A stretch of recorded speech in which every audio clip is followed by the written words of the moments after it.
Fit India movement को संबोधन कर प्रधानमंत्री नरेंद्र मोदी। सीधासलख देखिए करेंगे वो आपसे शुरू करने के लिए मैं आमंत्रित करना चाहता हूं। देवेंद्र जी नमस्कार। प्रणाम। देवेंद्र जी, आप एक गोल्ड मेडलिस्ट जेवलिन थ्रोअर भी रहे हैं और मैं चाहूंगा कि शरीर में तकलीफ होने के बावजूद भी आप अपने फिटनेस रूटीन को जिस प्रकार से मेंटेन किया है और जिस प्रकार से आपने दुनिया में भारत का झंडा फहराया है, तो जरूर आपसे देश कुछ सुनना चाहेगा और मैं भी सुनना चाहूंगा।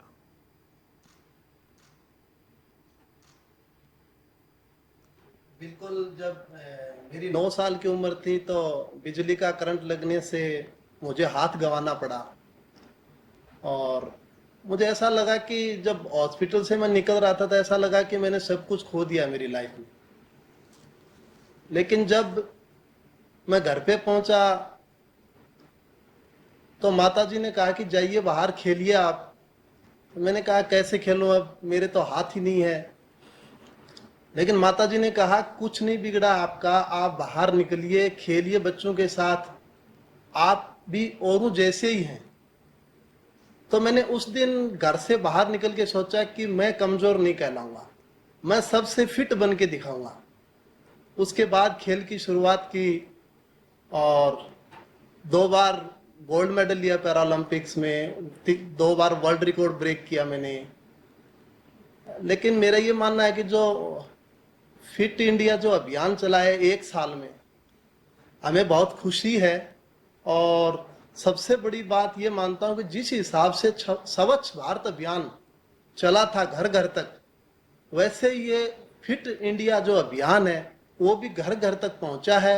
मैं मानता हूं 5 साल से लेकर के 80 साल तक के बच्चे भी इसमें, बुजुर्ग भी, सभी शामिल हैं। मेरी माताजी की एज 80 साल है, वो भी मॉर्निंग में टहलने जाती है कि मैं भी फिट बनूंगी। तो ये जो हमारा फिट इंडिया अभियान है बहुत ही बड़ा अभियान है ये, और हर व्यक्ति इससे जुड़ा है 1 साल में। देवेंद्र जी, मैं जानता हूं कि जब आपका इतनी बड़ी इंजरी हो गई, आपका एक हाथ एक प्रकार से चला गया और उसके कई परेशानियां आपने झेली। मैंने सुना है कि आपने तो बिल्कुल रिटायरमेंट होने के लिए भी सोच लिया था। तो क्या आपको अपनी फिटनेस को रिगेन किया और कई मेडल भी जीते जैसा आपने बताया। मैं जानना चाहूंगा, देश जानना चाहेगा, ये कैसे संभव हुआ? मेरा ये मानना है कि जिंदगी में कभी हार नहीं माननी चाहिए। जब शोल्डर में बहुत बड़ी इंजरी हुई तो मैंने खुद ने सोचा कि रिटायरमेंट ले लूं, लेकिन मन में ये है कि नहीं, इसको ठीक करूंगा मैं। आपके अंदर सबसे पहले खुद पे कॉन्फिडेंस होना जरूरी है। तो मैंने अपने आप पे विश्वास किया कि मुझे ये ठीक करनी है। उसके लिए मैंने बहुत एक्सरसाइज की। आज भी मुझे 1 घंटे सिर्फ हाथ की शोल्डर की जो इंजरी है उस पर 1 घंटे देना पड़ता है, वो अलग से टाइम निकाल रखा है मैंने। और मैं मानता हूं कि जिंदगी में कभी हार नहीं माननी चाहिए। किस प्रकार से शोल्डर की एक्सरसाइज कैसे करते हैं, थोड़ा दिखा दीजिए। मैं अलग अलग करता हूं, जैसे ये एक्सरसाइज करता हूं, ये एक्सरसाइज करता हूं, अलग अलग टाइप की नहीं, एक्सरसाइज। जो जिस हाथ को इंजरी हुई है वहां क्या कर सकते हैं? वहां ये शोल्डर में इंजरी हुई थी, इसके लिए अलग अलग एक्सरसाइजें रहती हैं मेरी शोल्डर से, जैसे थेराबैंड एक्सरसाइज। वो आपका हाथ ऊपर होता है, जो इंजर हाथ है वो ऊपर होता है? नहीं, ये भी हाथ ऊपर होता है मेरा। हाँ। हाँ, बताइए। तो इसके लिए मैं अलग अलग एक्सरसाइज करता हूं। जैसे किसी टाइम में थेराबैंड तो मेरे पास नहीं थी, लेकिन मैं ट्यूब से भी एक्सरसाइज करता था। साइकिल ट्यूब लेके आते थे, हम खरीद के लेके आते थे, उससे एक्सरसाइज करते थे, क्योंकि उस टाइम में मेरे पास संसाधन बहुत कम थे। चलिए देवेंद्र जी, आपने तो एक बड़ा प्रेरक काम किया है और लोगों का हौसला भी बुलंद किया। और जब आपने बताया कि आपकी माताजी आज 80 साल की उम्र में भी टहलने जाती हैं, ये अपने आप में माँ के आशीर्वाद आप पर भी बने हैं। मेरी आपको बहुत शुभकामनाएं। आइए हम अब जम्मू कश्मीर चलते हैं। बेटी अफसान से बात करेंगे। अफसान ने वैसे अफसान आपने तो फुटबॉल में कमाल करके दिखाया है और फुटबॉल के फैंस ज्यादातर कहते हैं band it like a Beckham, लेकिन मुझे भरोसा है कि अब वो कहेंगे S it like a Afsan. Thank you so much sir, thank you so much. मुझे यहाँ पे अपनी बात कहने का मौका दिया, मुझे इतने बड़े प्लेटफॉर्म पे लेकर आए आप। मुझे बहुत ही खुशी होती है कि मैं अपने जम्मू एंड कश्मीर स्टेट को रिप्रेजेंट करती हूँ, बिकॉज मैं अभी बेसिकली जम्मू कश्मीर से हूँ, बट मैं मुंबई के पीफा क्लब में खेलती हूँ एज अ गोलकीपर। तो मुझे बहुत खुशी होती है कि जब मेरे घर वालों ने मुझे सपोर्ट नहीं किया था, तब मैंने वो डिसीजन लिया कि नहीं, मुझे थोड़ा बहुत अपनी फैमिली के साथ, अपने सोसाइटी के साथ स्ट्रगल करके इस चीज़ को आगे बढ़ाना चाहिए, ताकि हमारी सोसाइटी में भी थोड़ा चेंज आए। वो लड़कियों को आगे देखना चाहिए, जो आजकल बहुत ज़्यादा हो रहा है। मैं जब भी बाहर जाती हूँ तो लड़कियों को एक्सरसाइजेस करते हुए, वॉक करते हुए या ग्राउंड में देखती हूँ, तो मुझे बहुत ही खुशी होती है कि हमारे JNK स्टेट की लड़कियां भी आगे आ रही है। Not even Jammu and Kashmir, all over country जितनी भी लड़कियां, उनको आगे आना चाहिए, ना कि पीछे रहना चाहिए। हमें अपनी बात हर किसी के सामने रखनी चाहिए और खुद को फिट रखना चाहिए, जो बहुत ही बड़ी बात है, क्योंकि एज अ लाइक संसार में बोला जाता है कि औरत पे बहुत सारी चीज़ें डिपेंड करती है।